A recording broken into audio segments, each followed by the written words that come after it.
Bismillahirrahmanirrahim. Assalamualaikum warahmatullahi wabarakatuh. Waalaikumsalam warahmatullahi wabarakatuh. Allahumma sholli ala Sayyidina Muhammad wa ala ali Sayyidina Muhammad. Iwan dan Ahwat, ketika pengambilan gambar dan suara ini, hujan rintik-rintik. Ini hujannya awet, ternyata ya. Membuat udara menjadi sejuk. Ya, di sini ada Kang Atep, pegang kamera. Juga ada Haura dan Okta yang ikut membantu. Kita jumpa lagi dalam acara dialog dan tanya jawab bersama Ustadz Husein Alatas dan Ustadz Hamzah Alatas. Baik, kita mulai acara ini dengan membaca Al-Fatihah. A'udzu billahi minasyaitonir rajim. Bismillahirrahmanirrahim. Alhamdulillahi rabbil alamin. Ar-Rahmanir Rahim. Maliki yaumiddin. Iyyaka na'budu wa iyyaka nasta'in. Ihdinas siratal mustaqim. Siratal ladzina an'amta 'alaihim. Ghairil maghdubi 'alaihim waladdallin. Alhamdulillah, kita sudah baca Al-Fatihah. Mudah-mudahan Allah mudahkan kita dalam menangkap jawaban-jawaban yang diberikan oleh Ustadz Husein dan Ustadz Hamzah. Baik Ustadz, pertanyaan pertama datang dari Bapak Jaka di Purwakarta. Assalamualaikum Ustadz Husein dan Ustadz Hamzah. Waalaikumsalam warahmatullahi wabarakatuh. Ustadz, apakah perhitungan masalah waris atau faraid dalilnya hanya ada di Al-Quran saja atau ada juga penjelasan dari hadis? Demikian. Bismillahirrahmanirrahim. Alhamdulillahi rabbil alamin. Alhamdulillahi hamdan katsiran tayyiban mubarakan fih kama yuhibbu rabbuna wa yarda. Allahumma salli wa sallim wa barik ala abdika wa rasulika sayyidina wa nabiyyina Muhammadin wa alihi wa sahbihi wa sallim. Subhanaka la ilma lana illa ma 'allamtana innaka antal alimul hakim wa la hawla wa la quwwata illa billahil aliyyil azim. Allahumma allimna ma yanfa'una wanfa'na bima 'allamtana. Allahumma hdina subulas salam wa akhrijna minadh dhulumati ilan nur wahdina ila siratikal mustaqim waj'alna hudatan muhtadin wa la taj'alna dhallina mudallin. Allahumma ij'al lana lisana sidqin fil akhirin waj'alna min warathati jannatin na'im. Waghfir lana wa liwalidayna walil mu'minin wa la tukhzina yawmaddin yawma la yanfa'u malun wala banun illa man atallaha biqalbin salim. Amma ba'du. Ikhwan, akhwat, pendengar, pemirsa, Bapak Ibu yang dirahmati Allah Subhanahu wa taala. Ustadz Hamzah bin Attas Al-Attas yang menemani kita pagi hari ini bersama Ustadz Muhammad Krisna, bersama Kang Atep, begitu pula adik-adik kita yang sedang mengadakan PKL. Kepada semua kru yang menemani pagi hari ini, kepada semua anak bangsa kita yang berasal dari ayah ibu yang sama, yang diciptakan oleh Tuhan yang sama, dari asal usul yang sama. Marilah bersama-sama sebagaimana Allah menciptakan kita tanpa sekutu, kita kembali kepada Allah, menyembahnya dan tidak mempersekutukannya dengan sesuatu. Sebagaimana seluruh alam tunduk kepada Allah, marilah kita juga sebagai khalifah yang dimuliakan di muka bumi ini, tunduk dengan penuh kepasrahan kepada Allah Subhanahu wa ta'ala. Salamullahi alaikum jami'an wa rahmatullahi wabarakatuh. Berkaitan dengan pembahagian pusaka dalam Al-Quran, Allah Subhanahu wa ta'ala telah merincikan hak-hak masing-masing ahli waris. baik dari jalur inti atau jalur utama, yaitu warisan dari jalur anak, ayah, ibu, begitu pula ya, dari rating yang kedua, yaitu berhubungan dengan suami, istri, begitu pula saudara, saudari, ya, dan yang setara dengan keduanya. Al-Quran dengan jelas telah menetapkan hak masing-masing. Dan Allah Subhanahu wa taala menjelaskan bahwasannya pembahagian ini masuk dalam kategori hududullah, batasan garis yang telah digariskan ditetapkan Allah. Siapa yang mentaatinya, mengikutinya, Allah Subhanahu wa taala janjikan baginya syurga yang mengalir di bawahnya sungai-sungai kekal di dalamnya untuk selama-lamanya. Tapi siapa yang menentang, Allah mengancam dirinya untuk mendekam dalam api neraka untuk selama-lamanya. Artinya ini bukan satu hal yang sifatnya sederhana, tapi merupakan satu hal yang ditegaskan Allah Subhanahu wa taala. Nabi kita Muhammad sallallahu alaihi wasallam sesuai dengan tuntunan Al-Quran melakukan terapan. Jadi Nabi menerapkan apa-apa yang terdapat dalam ayat Allah. Memberikan contoh-contoh dan apa yang benar-benar diriwayatkan dari Nabi kita Muhammad sallallahu alaihi wasallam sejalan dengan Quran. Kalau itu betul-betul merupakan sunnah thabitah dari Nabi kita. Tapi ada juga riwayat-riwayat yang dinisbatkan kepada Nabi, tapi tidak sesuai dengan terapan Al-Quran, maka kita dengan tegas mengatakan bahwa riwayat ini riwayat yang tidak dapat kita terima. Di samping mengacu kepada Al-Quran, kemudian terapan Nabi dalam sunnahnya, juga para ulama, ya, sebahagian besar dari mereka merujuk juga kepada kaidah yang mereka buat atas dasar qiyas. Qiyas ini terkadang kalau kita perhatikan tidak sesuai dengan al-maqis alaih, di mana kaidah yang mereka buat, ya, dan mereka terapkan tidak sesuai dengan ayat-ayat Al-Quran. Oleh karena itu, kias-kias semacam ini juga kita anggap merupakan kias yang tidak dapat sama sekali diamalkan. Oleh karena itu, alangkah indahnya dalam kita memberikan tuntunan, bimbingan, warisan, kita kembali kepada kitab Allah dan sunnah-sunnah dari Nabi kita yang merupakan terapan dari kitab Allah Subhanahu wa ta'ala. Dan Nabi tidak akan keluar daripadanya. Adapun yang bertentangan dengan kitab Allah Subhanahu wa taala, dengan sendirinya kita tidak dituntut untuk menerima dan mengamalkannya. Dan saya tidak bisa jelaskan dan rincikan serta memberikan contoh-contoh yang berhubungan dengan apa yang saya sampaikan tadi berkaitan dengan riwayat-riwayat yang tidak benar, kecuali dalam kajian yang berkaitan dengan pusaka. Ustadz Hamzah telah mengadakan kursus training berkaitan dengan pembahagian pusaka dalam Al-Quran, juga sesuai dengan sunnah-sunnah Nabi kita. Kalau memang perlu, kita akan adakan kembali dan para pendengar dapat mendaftarkan diri mereka untuk menghadiri acara-acara training kita, baik yang berhubungan dengan pembahagian pusaka atau dengan lain-lainnya seperti yang berkaitan dengan masa keluarga. Nah, selebihnya saya serahkan kepada Ustadz Hamzah. Bismillahirrahmanirrahim. Alhamdulillahirabbil alamin wassalatu wassalamu ala asyrafil anbiya wal mursalin sayyidina Muhammadin wa ala alihi wa sahbihi ajma'in. Amma ba'du. Mengenai warisan ini adalah merupakan sesuatu yang sangat penting, yang karena pentingnya ini Allah Subhanahu wa ta'ala yang maha mengetahui tentang keadaan hamba-hambanya.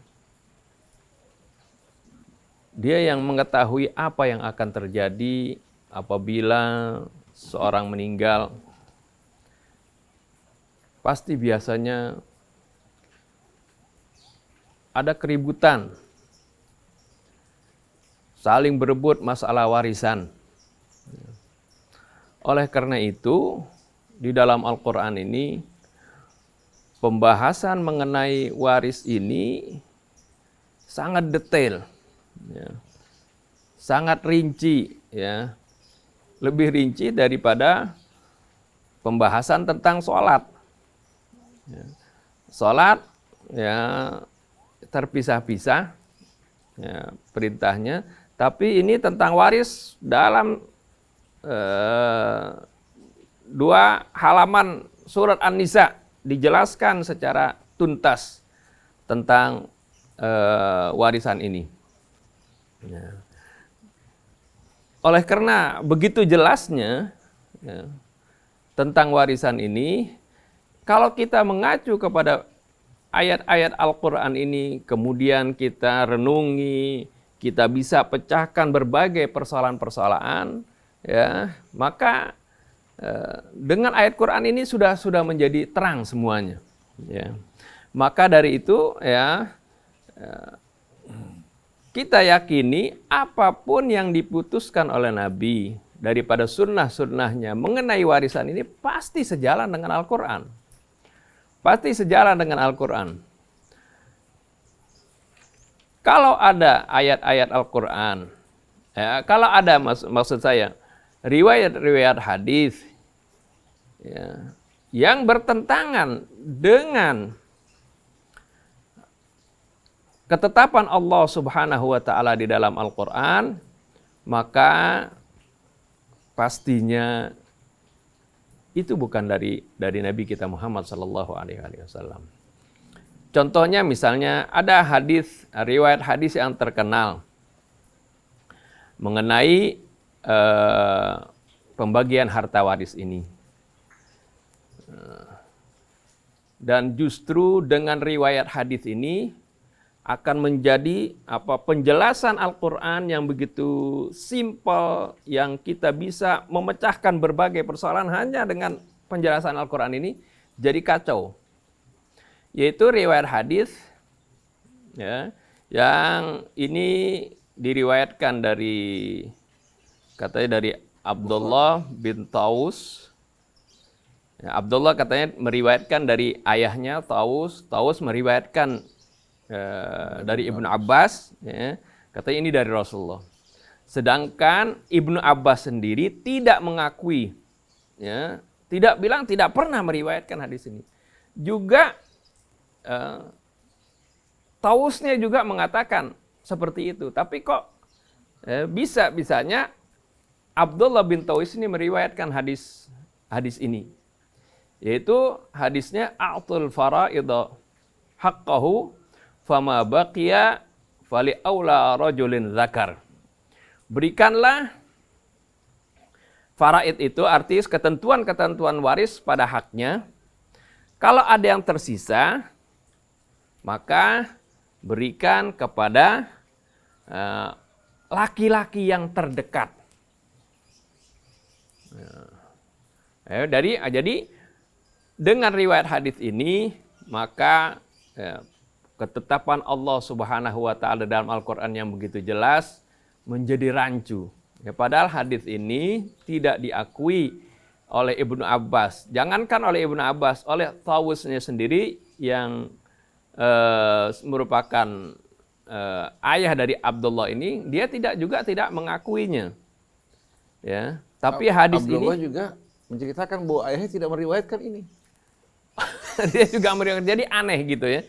Sebenarnya ayat ini, hadis ini sangat-sangat berbau jahiliyah. Itu di mana kita ketahui zaman jahiliyah itu wanita tidak dapat waris. Anak-anak juga tidak dapat waris. Wanita baik dia sebagai ibu maupun dia sebagai istri maupun dia sebagai anak itu tidak dapat warisan. Ini ada jariyah dan ini istilahnya sudah umum di masyarakat jahiliyah seperti itu. Oleh karena itu, ini terlontar riwayat seperti ini berbau jahiliyah. Saya kasih contoh misalnya. Seseorang punya anak perempuan saja. Dia punya anak misalnya 4 anak perempuan. Atau saya suka kasih contoh yang ekstrim. Dia punya anak 10 anak perempuan semuanya. Dia tidak punya anak laki. Kemudian dia tidak ada, misalnya di situ tidak ada orang tua, ya, udah meninggal semuanya, nggak punya kerabat, saudara juga nggak ada, hanya ada keponakan, yang laki seperti itu. Nah,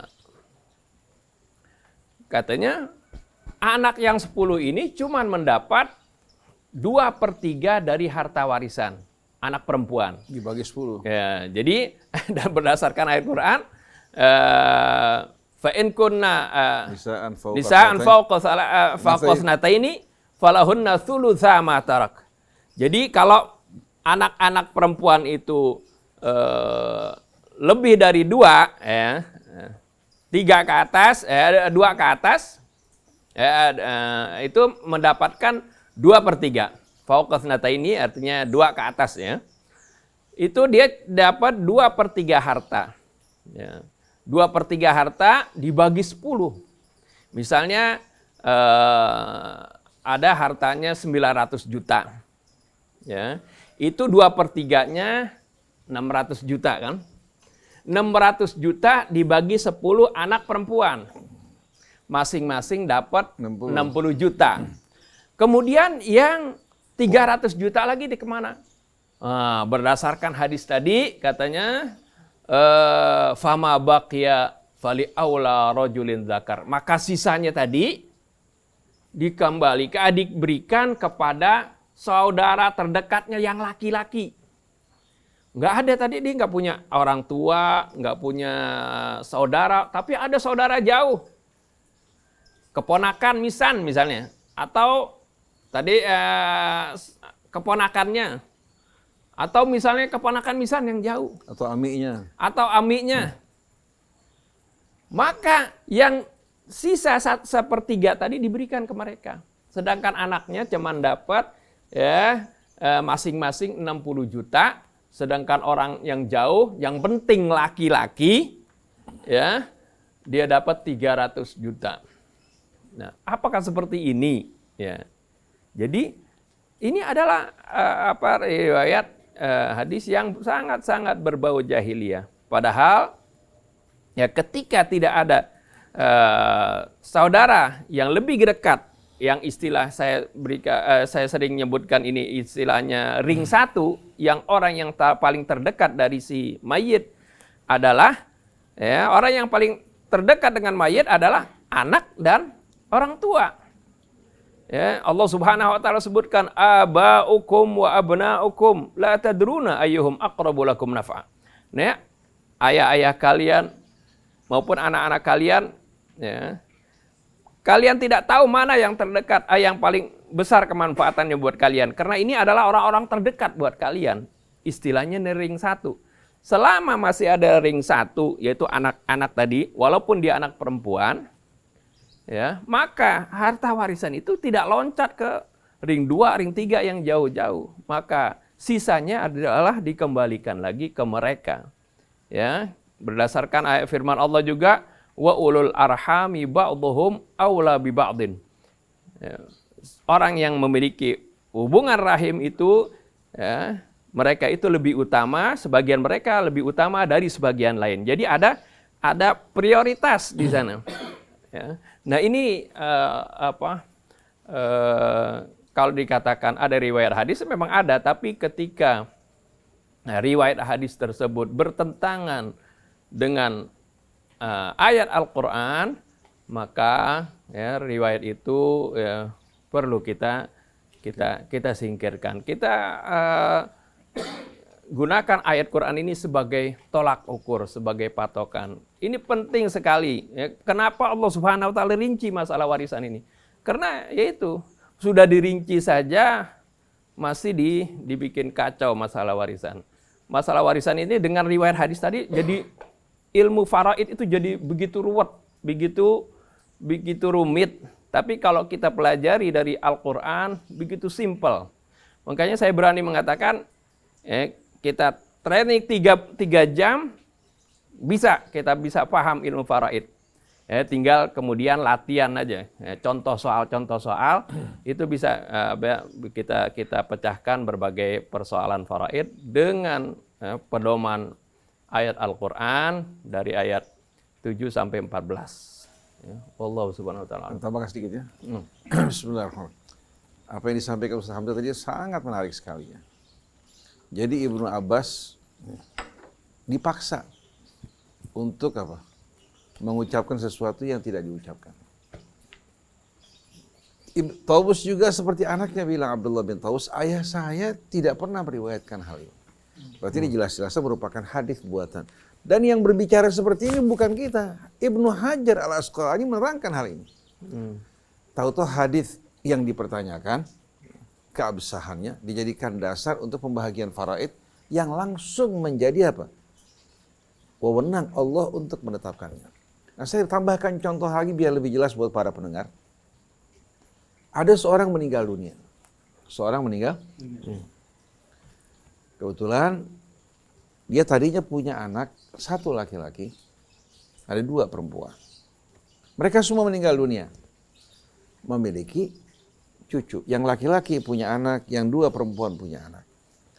Tahu-tahu ketika datang pembahagian pusaka, cucu dari anak laki-laki menerima warisan, cucu dari anak perempuan tidak menerima warisan. Kemana mereka merujuk? Bukan merujuk kepada Al-Quran, bukan merujuk kepada sunnah, tapi merujuk kepada kaidah yang mereka buat. Dan kaidah ini bersumber dari tradisi jahiliyah. Yaitu abiyat bait syair jahiliyah banuna banu abnaina. Anak kita itu kalau dari anak laki-laki. Wa banatuna, adapun anak perempuan kita, abna'uhunna abna'ur rijalil abaidi. Adapun anak perempuan kita, anak-anak mereka bukan anak kita, anak orang lain. Mereka lupa firman Allah wa ulul arhami ba'duhum aula bi ba'din fi kitabillah. Ulul arham kan berkaitan dengan rahim. Kemudian Allah dengan tegas sebelum bicarakan pembagian warisan, lirrijali nasibum mimma tarakal walidani wal aqrabun walin nisa'i nasibum mimma tarakal walidani wal aqrabun mimma qalla minhu aw kathur. Nasibah mafruḍah. Bagi anak laki-laki, mereka memiliki hak dari apa yang ditinggalkan kedua orang tua dan kaum kerabat. Bagi anak perempuan juga punya hak untuk menerima pembahagian dari peninggalan orang tua ataupun kerabat. Cuma bedanya banyak dan sedikitnya. Jadi cucu dari anak laki-laki mendapatkan bahagian, cucu dari anak perempuan juga demikian, cuma bedanya cucu dari laki-laki mendapatkan bahagian yang lebih besar. Ada contoh yang lain. Seorang meninggal dunia, punya saudara laki-laki, punya saudara perempuan. Saudara laki-laki meninggal dunia punya anak. Saudara perempuan meninggal dunia juga punya anak. Tahu-tahu keluar fatwa waris bahwa yang menerima hanya kemenakan dari saudara laki-laki. Kemenakan dari saudara perempuan tidak dapat karena anak orang lain. Luar biasa. Kemana perginya firman Allah wa ulul arhami ba'duhum aula bi ba'din fi kitabillah. Oleh karena itu dalam Ahlul Bait, cucu dari perempuan, kemenakan dari anak perempuan mendapatkan hak sebagaimana cucu dan kemenakan dari anak laki atau saudara laki-laki. Nah, seperti yang Ustaz Hamzah dikatakan, gara-gara hadis ini yang dinisbatkan kepada Abdullah bin Taus dari orang tuanya, dari Ibnu Abbas, yang tidak diakui oleh Ibnu Abbasnya, tidak diakui oleh Tausnya, ketentuan faraid yang begitu jelas gamblang, betul-betul porak-poranda. Akhirnya yang lebih dekat tidak mendapatkan bahagian, seperti contoh yang disampaikan Ustaz Hamzah tadi, sedangkan yang lebih jauh, yang merupakan ring 2, menerima bahagian lebih besar. Lalu kita katakan apa? Bahwa ini nggak benar. Mereka bilang, itu merupakan nas. Nas dari mana? Hadisnya dipertanyakan. Apalagi hadisnya bukan hanya dipertanyakan, bertentangan dengan nas Quran. Kalau satu hadis bertentangan dengan hadis yang lebih kuat dianggap syadz, apalagi bertentangan dengan Quran. Oleh karena itu saya betul-betul heran mereka-mereka yang membela mati-matian hadis ini, dan kita temukan ternyata rahasianya karena dalam jiwa mereka masih terdapat sisa-sisa jahiliyah yang merendahkan martabat wanita. Wallahu a'lam. Baik, jadi cukup Quran saja ya. Ya. Nah, Quran dengan sunnah, yang sesuai dengan Quran. Kalau sunnah tadi dipertanyakan. Baik, itu jawaban untuk Pak Jaka di Purwakarta. Selanjutnya dari Bapak Iwan. Assalamualaikum Ustaz Hussein dan Ustaz Hamzah. Waalaikumsalam. Di dalam terjemahan Al-Quran yang dikeluarkan oleh Depak, di surat At-Taubah ayat atau surat ke-9 ayat 29 yang berbunyi qatilul ladzina la yu'minuna billahi wala bil yaumil akhir, dan selanjutnya perangilah orang-orang yang tidak beriman kepada Allah dan hari kemudian, dan seterusnya. Pertanyaan saya, apakah memang demikian terjemahannya? Karena terus terang membaca terjemahannya saya jadi merinding. Bismillahirrahmanirrahim. Alhamdulillahirabbil alamin. Allahumma shalli ala Muhammad wa ali Muhammad. Rabbana zidna ilman wa alhiqna bis shalihin. Menjawab pertanyaan saudara Iwan. Kalau kita membaca dari zahir ayat ini, hanya kita memahami dari terjemahannya tanpa melihat konteksnya dan dikaitkan dengan ayat-ayat yang lain, berarti umat Islam dihalalkan untuk memerangi, membunuh orang-orang yang tidak seiman dengan mereka. Betul enggak? Uniknya, ketika kita katakan bahwa apa? Ini tidak benar karena Allah mengatakan dalam Al-Quran setelah menegaskan kepada kita untuk mengatakan qul ya ayyuhal kafirun la a'budu ma ta'budun wa la antum a'biduna ma'bud. Pada akhir surah ini dengan tegas Allah Subhanahu wa taala mengajarkan kita untuk mengatakan kepada mereka-mereka yang tidak seiman dengan kita, lakum dinukum waliyadin. Mereka mengatakan bahwasannya ayat atau surah Al-Kafirun dihapuskan oleh ayatul qital. Ini sebetulnya menunjukkan akan kebodohan seseorang yang tidak memahami ayat-ayat Allah Subhanahu wa taala dan penempatannya. Kalau kita baca ayat 28 dari surah Taubah. Ya ayyuhalladzina amanu, wahai orang-orang yang beriman. Innamal musyrikuuna najasun fala yaqrabul masjidal harama ba'da amihim hadza. Sesungguhnya orang-orang musyrik najis. Najasa bukan dari fisiknya saja, ya, tapi dari jiwanya. Sedangkan kota Mekah merupakan kota suci, di mana orang seharusnya menghadapkan wajah mereka dengan lurus kepada Allah. Maka mulai tahun ini mereka tidak diizinkan untuk mendekati ke daerah yang disucikan Allah Subhanahu wa taala. Karena tempat ini Allah yang memerintahkan untuk dibangun oleh Ibrahim. Dan Allah perintahkan kepada Ibrahim dan Ismail untuk mensucikan tempat ini bagi orang-orang yang beribadah kepada Allah Subhanahu wa taala. Fala yaqrabu al-masjidal harama ba'da amihim hadza wa in khiftum ailatan yughnikumullahu min fadli. Kalau kalian takut miskin, tadinya merupakan kota perdagangan yang ramai di mana orang Islam dan non-Islam masuk ke sana. Kalau kalian takut miskin, kalian tidak perlu khawatir. Allah akan memberikan kekayaan bagi kalian dari karunia-Nya. Dan terbukti bagaimana kota Mekah walaupun tidak dimasuki oleh orang-orang di luar Islam menjadi kota yang paling ramai di dunia. Kemudian innallaha min fadlihi insya'a innallaha alimun hakim. Kalau kalian khawatir akan mengalami kemelaratan kemiskinan, perdagangan kalian yang akan mundur, Allah akan memberikan kalian kekayaan dari karunia-Nya bila Allah kehendaki. Innallaha alimun hakim, sesungguhnya Allah Maha tahu lagi Maha bijaksana. Maka luruskanlah, hadapkanlah wajah kita kepada Allah dengan tulus. Kita berusaha, insya Allah pintu rahmat dan kemurahan akan dibuka bagi kita. Setelah itu Allah Subhanahu wa taala memerintahkan orang-orang yang beriman, yang pada saat itu berada dalam suasana perang. Di samping mereka berhadapan dengan kaum musyrikin, mereka berhadapan juga dengan siapa? Dengan orang-orang yang kafir dari ahli kitab. Orang-orang kafir dari ahli kitab Yahudinya pernah bersekongkol bersama siapa? bersekongkol bersama orang-orang musyrik dalam peperangan sekutu memerangi kaum muslimin di Madinah. Kemudian kita tahu pasukan Romawi pun, ya, mereka menempatkan mata-mata mereka di Madinah melalui Masjid Dirar. Kemudian mereka juga melakukan serangan di Mu'tah, yang sekarang masuk wilayah Yordan, begitu pula ya, di wilayah Tabuk. Jadi orang-orang yang beriman diperintahkan oleh Allah Subhanahu wa taala untuk mengamankan wilayah mereka dari ancaman-ancaman yang datang dari luar. Perangilah orang-orang ya, yang tidak beriman kepada Allah dan hari akhirat. Mereka juga tidak mengharamkan apa yang diharamkan Allah dan Rasul-Nya. Mereka juga tidak beragama dengan benar, ya, yaitu dari kalangan ahli kitab. Perangi mereka sampai mereka menyerah.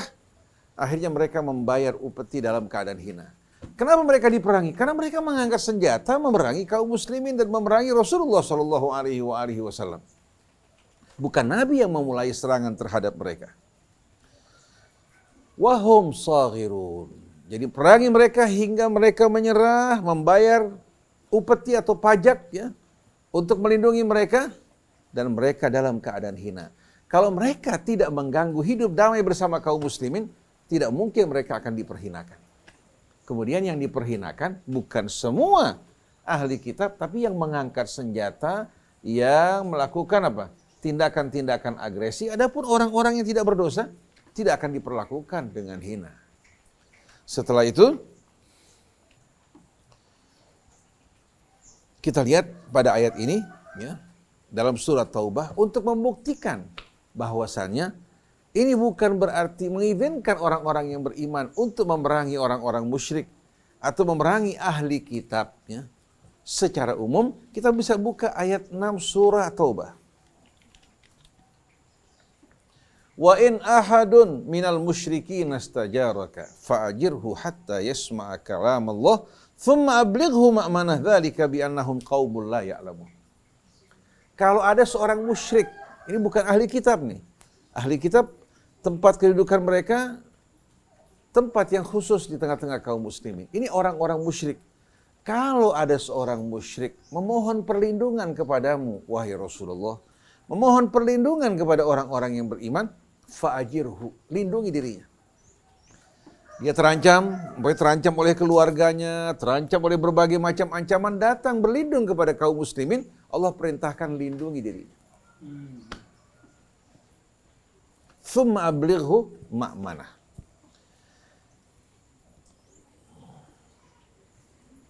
Hatta yasma'a kalam Allahi thumma ablighu ma'manah. Setelah itu perdengarkan kalam Allah. Bacakan ayat-ayat Allah. Setelah dibacakan ayat-ayat Allah, diterangkan kebenaran kepadanya, terserah padanya. Dia mau terima ya untuk kebaikannya. Kalau dia menolak, tidak akan dipaksa dan diganggu. Thumma ablighu ma'manah, kemudian sampaikan dia ke tempat aman di mana dia hidup dengan layak dan baik. Dzalika bi annahum qaumul la ya'lamun. Yang demikian itu karena kebanyakan mereka orang-orang yang tidak tahu.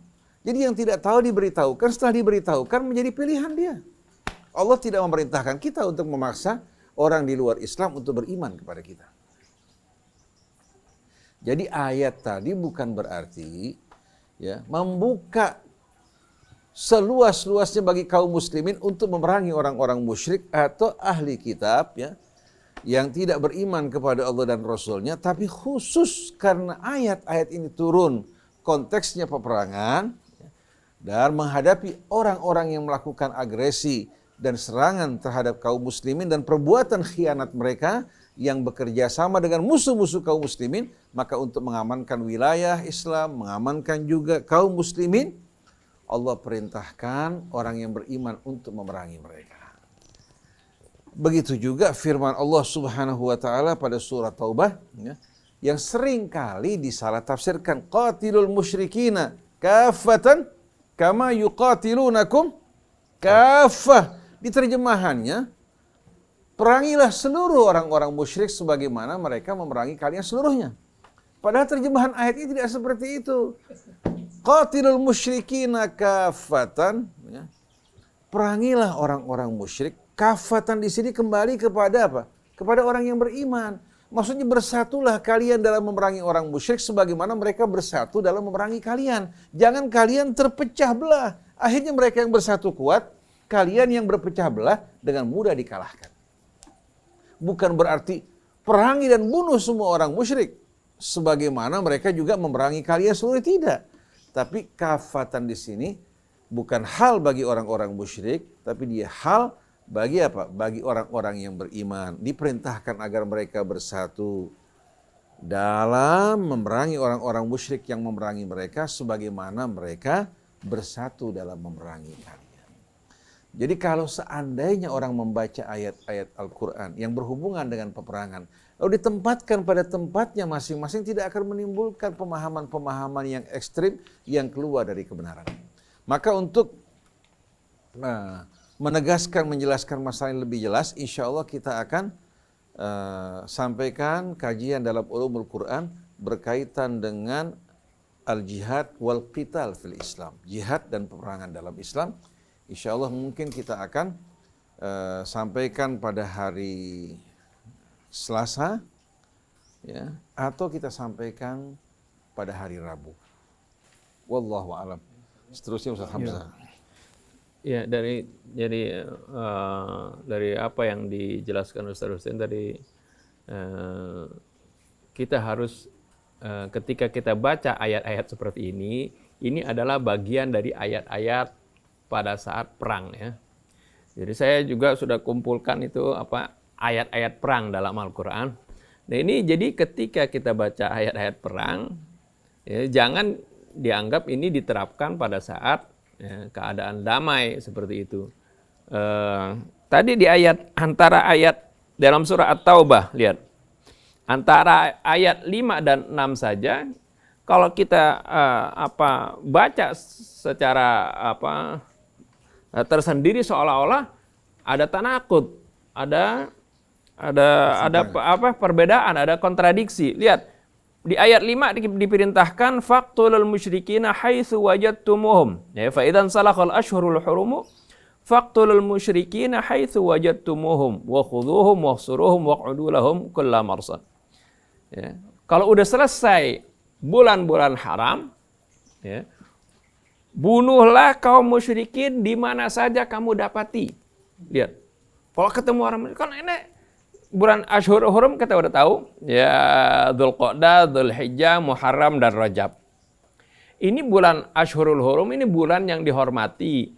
Bukan saja dalam masa Islam, dalam masa jahiliyah pun orang-orang Arab menghormati bulan ini. Mereka kalau berperang masuk ke bulan yang 4 ini, mereka berhenti perang. Ya, ketika udah selesai bulan haram, mereka mulai lagi perang. Seperti itu. Nah ini perintah ini yaitu perintah pada saat perang, di mana pada saat perang masuk salah satu bulan haram ini, bulan yang dimuliakan oleh Allah, ya mereka berhenti dari peperangan itu. Ketika udah selesai, malah boleh lagi kalian berperang. Jadi ini suasana perang. Nah, dan juga yang diperangi yaitu seperti Ustaz bilang, yaitu kaum musyrikin yang memerangi kaum muslimin. Ya. Ketika kaum musyrikin tidak memerangi kaum muslimin, nah di ayat 6 itu, bagaimana ketika mereka minta perlindungan ini, ya dipelindungi. Bahkan sebelum perang pun Rasulullah SAW sudah pesankan, jangan bunuh anak-anak, jangan bunuh wanita, jangan bunuh orang-orang yang tidak ikut berperang, jangan menghancurkan biara-biara, tempat-tempat ibadah, ya, jangan menebang pohon, membunuh hewan. Jadi memang yang dituju adalah mereka-mereka yang mengangkat senjata dan memerangi kaum musyrikin. Nah ini, jadi ketika dalam perang, ya namanya dalam perang, di mana saja musuh bersembunyi kita kejar. Faqtulul musyrikin haitsu wajadtumuhum, di mana saja kamu dapati. Artinya mereka-mereka yang mengangkat senjata. Tapi ketika mereka tidak mengangkat senjata, kemudian mereka minta perlindungan, maka ini ayat ke-6-nya tadi, bagaimana mereka dilindungi.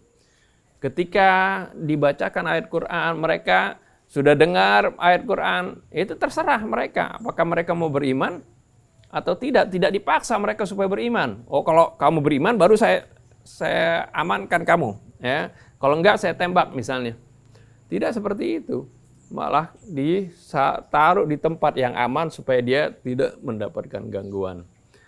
Ya, jadi kita harus bedakan mana ayat-ayat perang, mana ayat-ayat pada saat damai. Ya, ketika perang ya perintahnya seperti itu, tegas. Ya, fadribu fawqal a'naqi wadribu minhum kullabanan. Ini ayat-ayat ketika perang. Ya, penggal batang lehernya. Ya, ini menunjukkan artinya kalau lagi perang ya gunakan kesempatan itu bagaimana untuk kita bisa mengalahkan musuh dengan cepat. Kalau kita nggak bisa, kita tidak menggal duluan, dia akan memenggal kita. Namanya dalam perang seperti itu. Jadi ayat ini adalah bagian daripada ayat-ayat perang. Jadi ketika kita baca, ya, ini kita harus pahami ini adalah ayat-ayat perang dan ini jangan diterapkan pada saat damai, ya. Wallahu subhanahu wa ta'ala. Betul, saya mengingatkan lagi tadi. Sebelum Fathu Mekah, setelah perjanjian Hudaybiyah, kita lihat dalam nas perjanjian Hudaybiyah disebutkan apabila ada orang-orang musyrik, suku-suku bangsa Arab yang musyrik ingin melakukan koalisi bersama Rasul, mengadakan perjanjian, mereka diberikan hak. Apabila sebagian suku bangsa Arab yang musyrik ingin bergabung, berkoalisi dengan kaum Quraisy, mereka dipersilahkan. Tidak boleh saling mengganggu. Jadi kalau mengganggu sekutu Rasulullah dari orang-orang musyrik yang berkoalisi, berarti sama dengan mengganggu kaum muslim. Ya. Itu disepakati. Tahu-tahu ternyata satu hari datang utusan dari suku yang bersekutu dengan Rasul, mendatangi Rasul memohon pertolongan karena suku mereka diperangi oleh suku yang bergabung dengan kaum musyrikin. Karena kejadian ini apa yang terjadi? Rasulullah mengerahkan pasukan dalam jumlah besar, mengajak kaum muslimin dari berbagai macam penjuru untuk melakukan serbuan ke Mekah. Kenapa? Karena orang musyrik telah melakukan pelanggaran dengan mengganggu, membunuh orang-orang yang bersekutu dengan Rasul. Padahal dia orang-orang musyrik juga. Kita lihat. Ini true story. Kisah yang ma'ruf. Akhirnya dengan sebab itu lahirlah Fathu Mekah. Lahirlah Fathu Mekah karena pelanggaran orang-orang musyrik. Dahulu Rasulullah mengadakan kesepakatan bersama orang-orang Yahudi Bani Nadir, Bani Qainuqa, Bani Quraidah, juga Yahudi Khaybar. Hidup dengan damai, tapi begitu mereka berkhianat mau menjatuhkan batu di atas kepala Rasulullah, bekerja sama dengan musuh, diperangi bukan karena Rasulullah memulai, mereka yang melanggar perjanjian. Nah, kalau kita baca ayat dalam surat Taubah tadi seperti yang Ustaz Hamzah baca, pada ayat ketiga disebutkan wa adzanun minallahi wa rasulihi ilan nasi yaumal hajjil akbari annallaha bari'u minal musyrikin wa rasul. Pengumuman dari Allah dan Rasulnya kepada semua manusia, maksudnya orang yang beriman, pada haji akbar. Haji akbar ini haji terbagi dua. Ada haji yang kecil, yaitu umrah. Ada haji yang akbar, yaitu dengan Arafah. Orang beranggapan haji akbar itu haji yang jatuh pada hari Jumat. Bukan, haji akbar itu dengan Arafah, dengan jamrah. Ya. Sedangkan haji yang kecil, yaitu umrah. Jadi pada haji al-akbar, diumumkan bahwa Allah berlepas tangan dari orang-orang musyrik. Begitu juga Rasulnya. Fa'idubtum fahuwa khairul lakum. Kalau kalian bertobat, maka itu lebih baik bagi kalian, wahai orang musyrik. Wa in tawallaitum fa'lamu annakum ghairu mu'jizillah. Kalau kalian berpaling, ketahuilah kalian tidak akan mampu untuk mengalahkan Allah Subhanahu wa taala. Wa basyiril ladzina kafaru bi'adzabin alim. Sampaikan kabar gembira kepada orang-orang kafir dengan azab yang maha pedih. Kenapa? Sampai Allah mengumumkan, memutuskan hubungan dengan orang-orang musyrik ini. Karena mereka berkhianat. Buktinya ayat berikutnya, illal ladzina ahadtum minal musyrikin, kecuali orang-orang musyrik yang mengadakan perjanjian bersama kalian. Tsumma lam yanqusukum syai'a. Kemudian mereka tidak mengurangi dan melanggar perjanjian yang mereka buat bersama Rasulullah sallallahu alaihi wasallam dan kaum muslimin. Walam yudhahiru alaikum ahada. dan mereka juga tidak membantu musuh-musuh kaum muslimin ya, untuk menyerang kaum muslimin. Walaupun mereka tidak berperang, tapi kalau membantu musuh-musuh Islam, maka hukumnya sama. Kemudian, fa'atimmu ilaihim ahdahum ila muddatihim innallaha yuhibbul muttaqin. Sempurnakanlah, penuhi perjanjian yang kalian buat bersama mereka hingga batas waktu yang telah ditetapkan. Sesungguhnya Allah mencintai orang-orang yang bertakwa. Artinya tidak mungkin kaum muslimin dan Rasul melanggar perjanjian. Tapi karena mereka melanggar perjanjian, mereka berkhianat, mereka bekerja sama dengan ahli kitab, maka Allah perintahkan untuk memerangi mereka. Datang masuk bulan haram, berhenti. Selesai bulan haram, lanjutkan perang kembali kepada mereka, kecuali kalau mereka berhenti. Oleh karena itu Allah mengatakan apa? Wa qatiluhum hatta la takuna fitnah. Hentikan. Perangi mereka sampai fitnah. Ya, ancaman-ancaman terhadap kaum muslimin terhenti. Wa yakuna ad-dinu lillah, dan agama Allah betul-betul tegak dengan jelas memberikan hak kepada setiap orang untuk memilih agamanya dengan bebas. Fa in tahu fala udwana illa 'alal zalimin. Kalau mereka menghentikan serangan mereka, maka tidak boleh kita mengganggu kecuali orang-orang yang berbuat kezaliman. Jadi jelas ayat-ayat Allah Subhanahu wa taala. Jadi kita ingin betul-betul menerangkan kepada orang-orang di luar Islam, baik umat Nasrani maupun orang-orang yang bukan dari kalangan ahli kitab, kalian tidak perlu khawatir terhadap kami.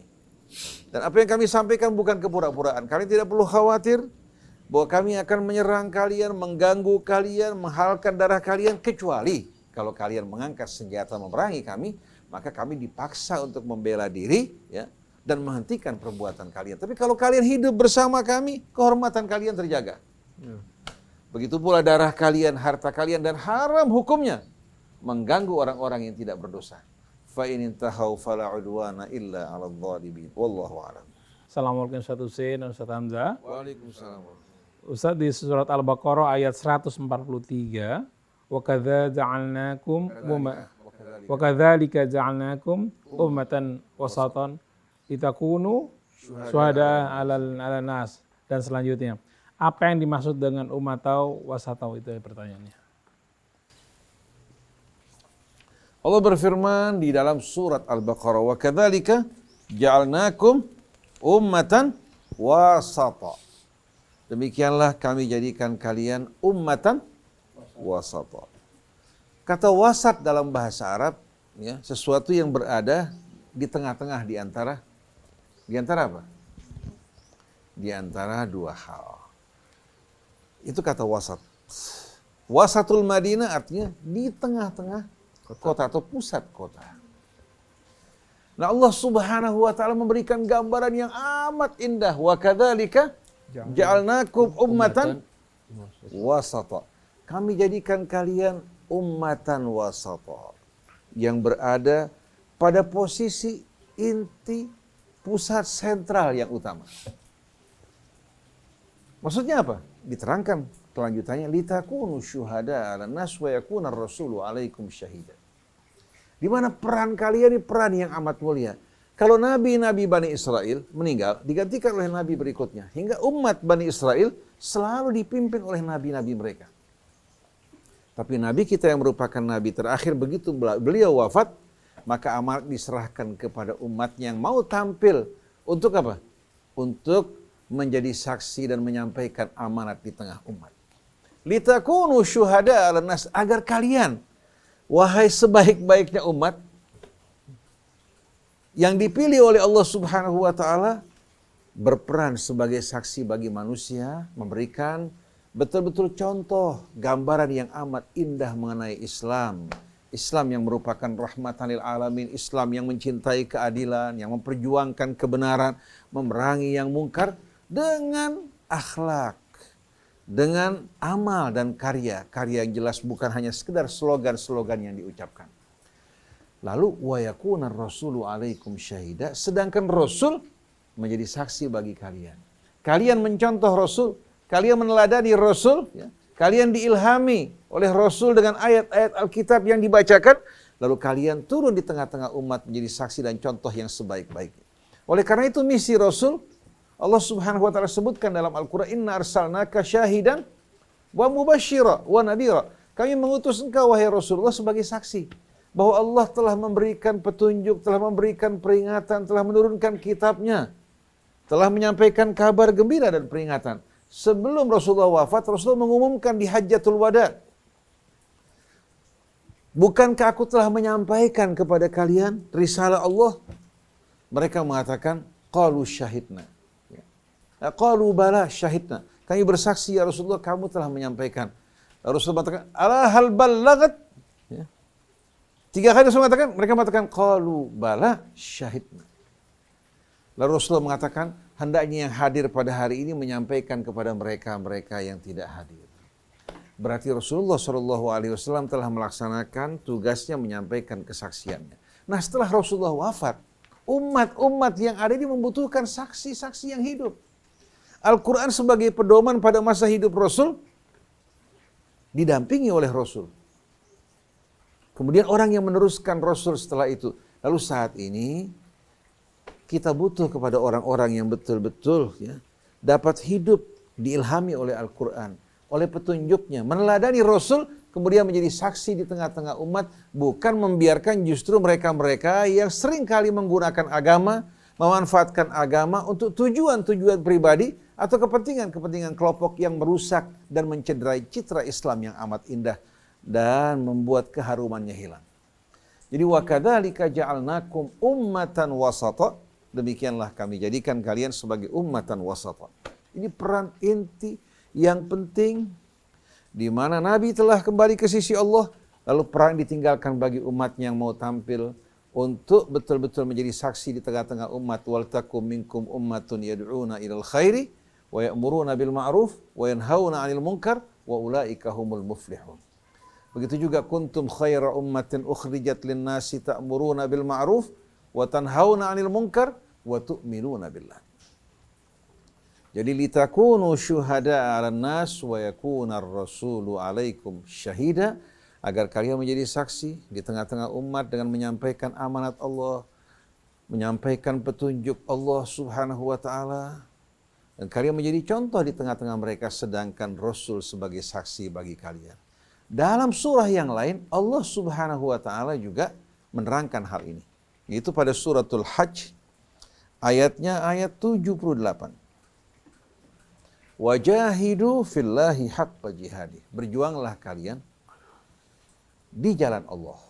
Bukan untuk kepentingan hawa nafsu kalian, kelompok ataupun golongan, tapi semata-mata perjuangan kalian di jalan Allah. Haqqa jihadihi, dengan jihad yang sebenar-benarnya. Huwa jitabakum, Allah telah memilih kalian. Wa ma ja'ala 'alaikum fid dini min haraj. Dan Allah tidak jadikan dalam agama ada hal-hal yang menyempitkan kalian. Millata abikum Ibrahim, sesuai dengan millah ayah kalian Ibrahim. Huwa sammakumul muslimina min qablu. Dan dialah yang memberikan nama muslimin kepada kalian sebelumnya.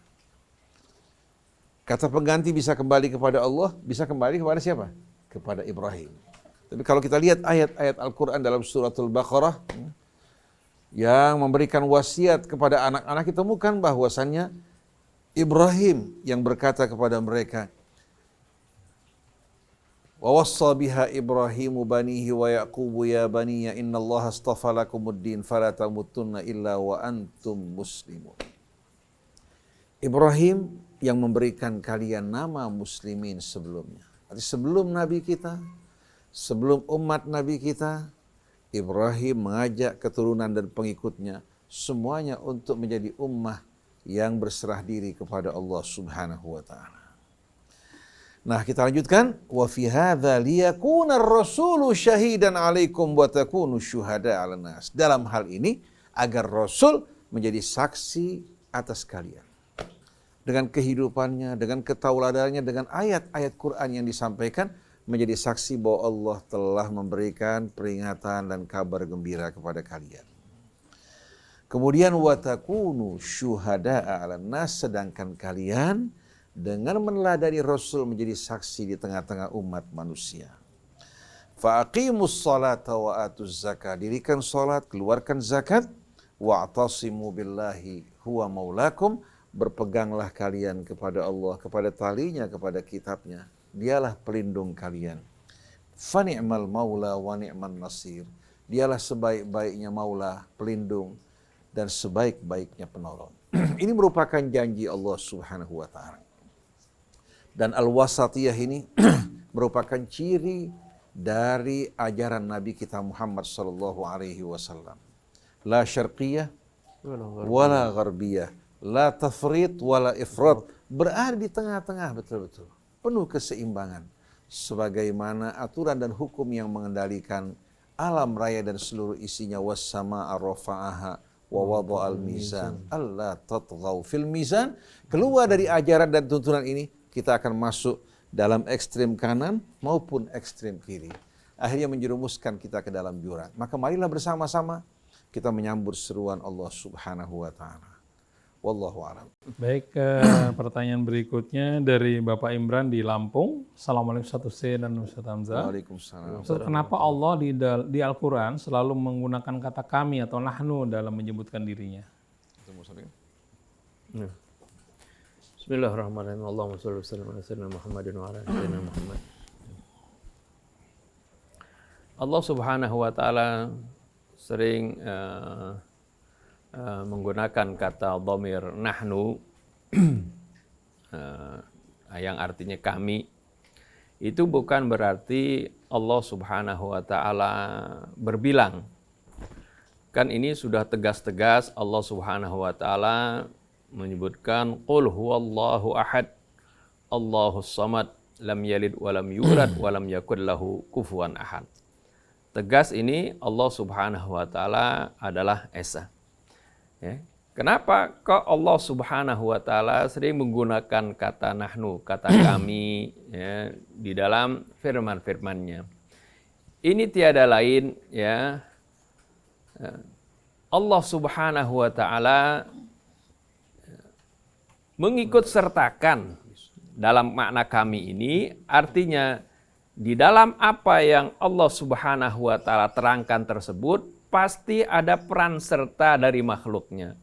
Oleh karena itu Allah Subhanahu wa taala memberikan contoh kepada kita, kalau ada peran serta dari orang lain, ya jangan egois bilang ini kerjaan saya. Ya. Seperti Allah Subhanahu wa taala berfirman, "Inna nahnu nazzalna dzikra wa inna lahu lahafidun." Sungguhnya kamilah yang menurunkan Al-Qur'an, Az-Dzikr. Wa inna lahu lahafidun, dan kami juga yang akan menjaganya. Di sini ketika Allah Subhanahu wa taala menurunkan Al-Qur'an, Allah Subhanahu wa taala mengikutkan peran malaikat Jibril di dalam menurunkan Al-Qur'an ini. Jadi Allah Subhanahu wa taala menggunakan dhamir nahnu di sini karena di dalam penurunan Al-Qur'an ada peran makhluknya, yaitu malaikat Jibril ikut serta di sana. Ya, jadi Allah Subhanahu wa taala sebutkan inna nahnu nazzalna dzikra. Sungguhnya kamilah yang menurunkan Al-Qur'an. Wa inna lahu lahafidun, sungguhnya kamilah yang akan menjaganya. Di dalam penjagaan Al-Quran ini, sejak diturunkan sampai sekarang, kita dapat menyaksikan mukjizat yang terbesar Nabi kita Muhammad SAW ini. Masih ada sampai sekarang, ya, tidak ada perubahan sedikit pun.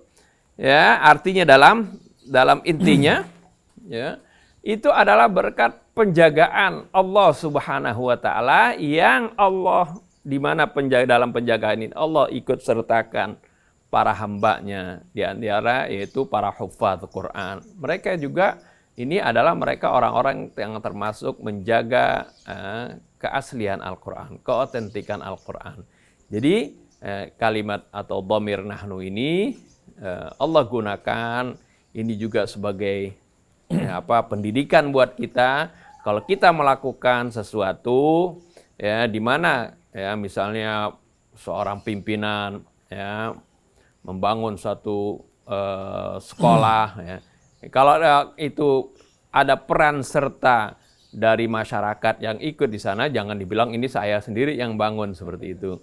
Ya, jadi ini tadib dari Allah. Ini artinya pendidikan dari Allah Subhanahu wa taala. Allah Subhanahu wa taala yang maha kuasa, ya, yang maha mampu melakukan sesuatu dalam sekejap, Allah Subhanahu wa taala masih menyebutkan, mengikutkan peran-peran hambanya di dalam aktivitas apa yang Allah Subhanahu wa taala sebutkan tadi.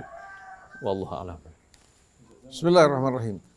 Indah sekali yang Ustaz Hamzah sampaikan tadi bahwa ketika Allah Subhanahu wa taala menggunakan dhamir nahnu merupakan pendidikan bagi kita semua. Dan ini juga betul-betul menumbuhkan kebersamaan. Kita dalam berbagai macam aktivitas lebih banyak menggunakan kata kita dan kami dalam rumah tangga, dalam bermasyarakat hingga membangun kebersamaan, bukan membangun sifat ego. Oleh karena itu Allah Subhanahu wa taala sang pencipta yang menciptakan segala sesuatu, yang menciptakan malaikatnya, menciptakan rasulnya, menurunkan kitabnya. Allah bisa memonopoli semua itu menjadi apa? Milik Allah, memang haknya. Tapi Allah mendidik kita, walaupun dia Allah yang menciptakan segala sesuatu, tidak melupakan peran Jibril. Tidak melupakan juga peran hamba-hambanya yang menjaga Al-Quran. Oleh karena itu kalau berkaitan dengan apa? Dengan Allah Subhanahu wa taala pribadi, di mana hamba-hamba tidak dapat diikutsertakan, Allah gunakan kata apa? Mana? Kata yang lebih tegas, jelas, tidak menggunakan dhamir atau kata pengganti nahnu. Sanuqri'uka fala tansa illa masya Allah. Allah tidak menggunakan illa masyi'na. Kami akan bacakan pada kamu wahai Rasulullah, dan kamu tidak akan lupa kecuali kalau Allah kehendaki lupa. Allah tidak mengatakan kecuali dengan kehendak kami. Kan sebelumnya kami. Seharusnya kan kami akan membacakan padamu dan kamu tidak akan lupa kecuali kalau kami kehendaki. Allah tidak gunakan kata kami karena kehendak Allah. Jibril menyampaikan juga dengan kehendak Allah Subhanahu wa taala. Innani anallah juga. Innani anallah la ilaha illa ana. Fa'budni wa aqimis salata li dzikri. Jadi kalau sudah berkaitan dengan hak Allah, ya, untuk tidak timbul kesalahpaham, Allah gunakan kata ana atau gunakan nama Allah Subhanahu wa taala secara langsung. Jadi kalau kita dalam berbagai macam kegiatan, kita gunakan kata kita, ini semua hasil usaha kita. Kesuksesan ini karena kebersamaan kita, ini akan betul-betul menghargai dan menumbuhkan kecintaan dan semangat kebersamaan. Tapi kalau pemimpin mengatakan ini karena usaha saya, prakarsa saya, berarti apa? Mengklaim semua itu merupakan apa? Usahanya dan tidak melibatkan yang lain. Ini kesombongan yang akan memecah belah ikatan di antara kita semuanya. Wallahu a'lam. Baik, yang Anda Nat, mohon maaf karena waktunya terbatas, jadi beberapa pertanyaan belum kami bacakan. Terima kasih Ustaz Husein, Ustaz Hamzah. Mudah-mudahan apa yang tadi disampaikan dapat kita pahami ya. Baik, terima kasih. Saya Muhammad Krishna, Atep, kemudian Okta, dan juga Haura, juga Fahri, kemudian Anis Malim, dan juga Yusuf Bangkit. Mohon pamit, wabillahi taufiq wal hidayah. Assalamualaikum warahmatullahi wabarakatuh. Waalaikumsalam warahmatullahi wabarakatuh.